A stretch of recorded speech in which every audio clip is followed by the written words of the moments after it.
अस्सलाम वालेकुम प्यारे दोस्तों। पेश खिदमत है किस्सा बहादुर दोस्त। किसी मुल्क में शेरू नामी एक नौजवान लड़का रहता था। वो बहुत ही गरीब था। एक रोज बैठे बैठे उसे ख्याल आया कि एक जगह पड़े रहने से कभी मालदार नहीं बन सकता, इसलिए वो दौलत की तलाश में किसी और मुल्क की तरफ रवाना हो गया। एक रोज जंगल में चलते चलते उसे एक देवकामत नौजवान दिखाई दिया।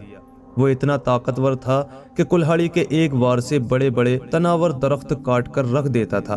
शेरू ने उसे बड़े ताज्जुब से देखा, फिर कुछ सोचकर उसके करीब गया और प्यार से बोला, मेरे दोस्त, अगर तुम जैसा ताकतवर नौजवान मेरा साथ दे तो यकीन है कि हम दोनों बहुत जल्द मालदार हो जाएंगे।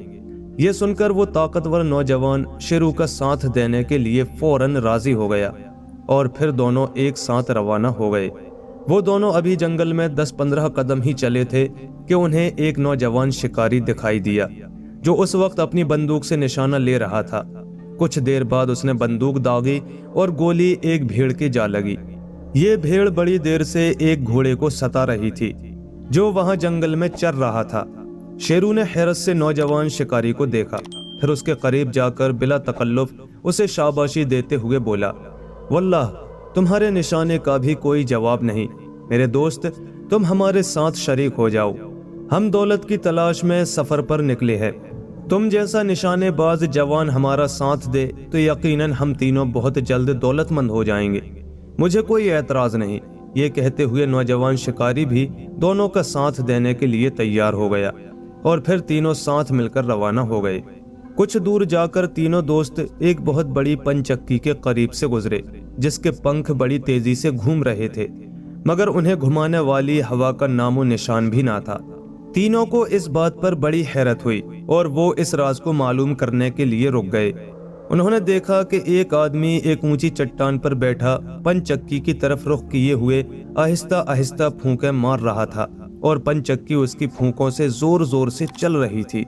शेरू ये देखकर दंग रह गया और फिर उसे भी अपना माजरा सुनाकर साथ चलने की दावत दी।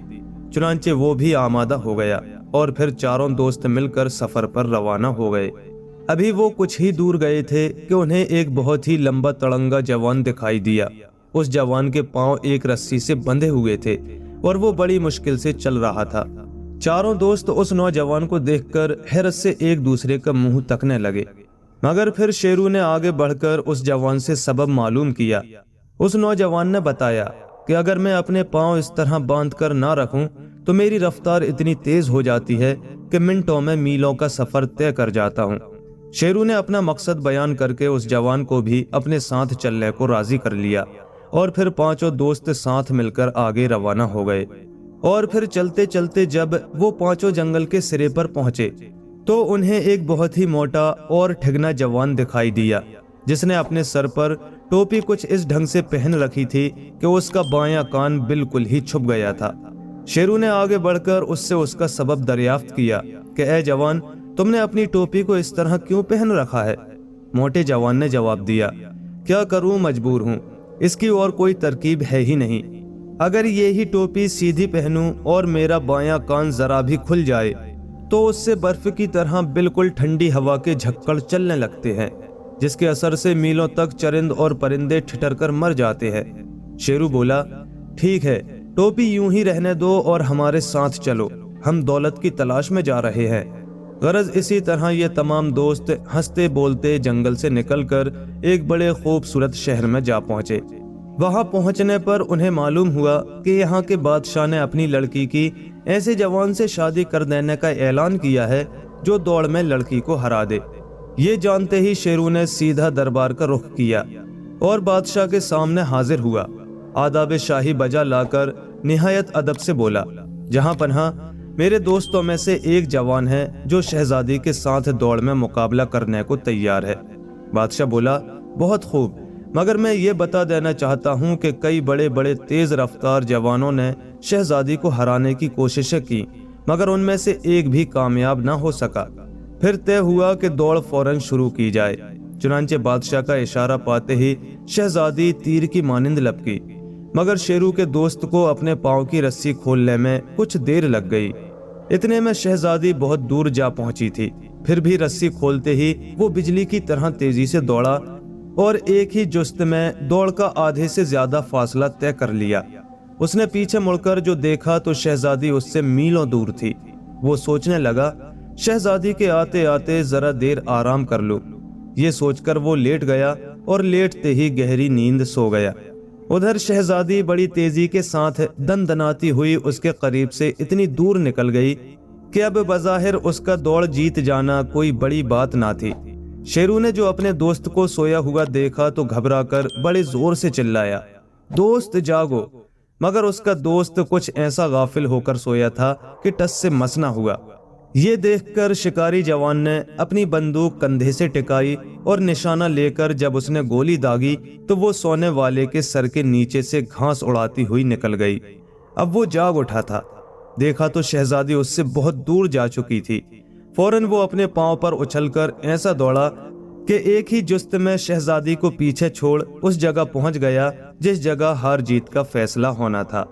शहजादी हार चुकी थी, मगर बादशाह को इस ख्याल से बड़ा दुख हुआ कि शहजादी एक ऐसे गुमनाम, कल्लाश और कंगाल से ब्याही जाएगी जिसके पास एक फूटी कौड़ी भी नहीं। ये सोचकर उसने शेरू को उसके 5 दोस्तों समेत धोखे से महल के एक कमरे में नजरबंद कर दिया, जिसकी फर्श और दीवारें, दरवाजे, खिड़कियां, छत, गरज के हर चीज लोहे से बनी हुई थी और कमरे के नीचे एक तहखाना भी था। बादशाह ने उस तहखाने में बहुत बड़ा अलाव रोशन करा दिया। इसका नतीजा ये हुआ कि धीरे धीरे पूरा कमरा तपता और सुर्ख होता चला गया, यहाँ तक कि तपिश बर्दाश्त करना मुश्किल हो गई। मगर शेरू और उसके 5 दोस्तों को बिल्कुल भी तकलीफ ना हुई, इसलिए कि टोपी से बायां कान ढांप कर रखने वाले मोटे और ठिगने जवान ने अपनी टोपी को बाईं तरफ सरकाकर कान खोल दिया था, जिससे बर्फ की तरह ठंडी हवा के खारिज होने पर कमरा गोया सर्द खाना बन गया था। कुछ देर बाद बादशाह ने यह सोचकर कि 5 जल भुनकर राख हो गए होंगे, कमरे का दरवाजा खुलवाया, मगर उसमें बंद नौजवानों को सही व सलामत देखकर दंग रह गया, क्योंकि उन्हें बिल्कुल भी आंच ना आई थी। ये देखकर वो सोचने पर मजबूर हो गया कि ये तो बड़े अजीबोगरीब लोग हैं। इससे पहले कि मेरी हुकूमत पर कब्जा जमाए, किसी न किसी तरह इनसे जान छुड़ानी चाहिए। ये सोचकर उसने शहजादी से शादी करने के बजाय सोने से भरकर एक बोरा देने की पेशकश की। शेरू और उसके 5 बहादुर दोस्त इस बात पर राजी हो गए और फिर उनमें से सबसे पहले मोटे और तगड़े दोस्त ने एक इतना बड़ा खाली बोरा उठाया जिसमें पूरा एक कमरा समा सकता था। शेरू ने बादशाह से दरख्वास्त की कि जहां पनाह, आपने हमसे सोने का एक बोरा भरकर देने का इकरार किया है, ठीक है ना? बादशाह ने इकरार किया, बिल्कुल ठीक है। शेरू ने थैले की तरफ इशारा करके कहा, बस अब मेहरबानी फरमाकर हमें इस बोरे को मुंह तक भरने की इजाजत दीजिए, क्योंकि हमें बहुत दूर जाना है। बादशाह ने कुछ सोचकर जवाब दिया, बेशक तुम इस बोरे को मुंह तक सोने से भर सकते हो, मगर एक शर्त है, वो ये कि अगर तुम उठा न सके तो फिर तुम्हें एक रत्ती भी सोना नहीं मिलेगा। बादशाह ने ये सोचकर कि इन गवारों को ये भी नहीं मालूम कि सोना बहुत वजनी चीज है, ये इस बोरे को हिला भी ना सकेंगे, ये शर्त लगाई थी। गरज इजाजत पाते ही शेरू और उसके 5 दोस्तों ने मिलकर पूरी सल्तनत में जितना सोना मौजूद था समेटकर पूरे का पूरा बोरे में भर लिया। बादशाह अपनी जगह मुतमईन था कि इतना सारा बोझ उठाना इनके बस का रोग नहीं, मगर शेरू का देवकामत दोस्त देखते ही देखते बड़ी आसानी से बोरे को एक ही झटके में उठाकर अपने कांधे पर लाद कर वहां से चल पड़ा और फिर शेरू और बाकी सब दोस्त भी उसके पीछे ही निकल पड़े। बादशाह को इस तरह आसानी से उन्हें बोरे समेत महल से निकलता देखकर हैरानी भी हुई और साथ ही अपने शर्त हारने का गम भी। चुनांचे फौरन उसने अपने एक खास फौजी रिसाले के सवारों को उनके पीछे दौड़ाया और हुक्म दिया कि इन बदमाशों को घोड़े के पैरों तले रोन डालो और उनसे हमारा तमाम सोना वापस ले आओ। हुक्म मिलते ही सवार शेरू और उसके 5 दोस्तों के पीछे सरपट घोड़े दौड़ाते हुए निकल पड़े। शेरू सवारों को अपना पीछा करते हुए देखकर आराम से एक जगह रुक गया। वो हर तरह से मुतमईन और खुश था, इसलिए कि उसके दोस्तों में से एक दोस्त ऐसा भी मौजूद था जो जरूरत के वक्त दुश्मन की पूरी फौज को सिर्फ एक ही फूंक मारकर तिनकों की तरह उड़ाकर फेंक सकता था। चुनांचे उसने पंचक्की वाले दोस्त से कहा, اب یہ تمہارا کام ہے۔ پن چکی والا بولا، گھبراؤ نہیں، انہیں ذرا اور قریب آ جانے دو، پھر مزہ چکھاتا ہوں۔ چنانچہ جب وہ کچھ قریب آ گئے تو پن چکی والی نے اپنا کام شروع کیا تو پھر ایسا لگا جیسے بڑا ہی خطرناک طوفان ٹوٹ پڑا ہو، اور اس نے سواروں کو گھوڑے سمیت اچھال کر تنکوں کی طرح بکھیر دیا۔ اب شیرو اپنے دوستوں کے ساتھ خوشی خوشی اور اطمینان کے ساتھ آگے بڑھ گیا۔ اس طرح انہوں نے اپنی خدا داد صلاحیت اور طاقت کا استعمال کر کے اتنی دولت حاصل کر لی کہ زندگی بھر عیش کرتے رہے۔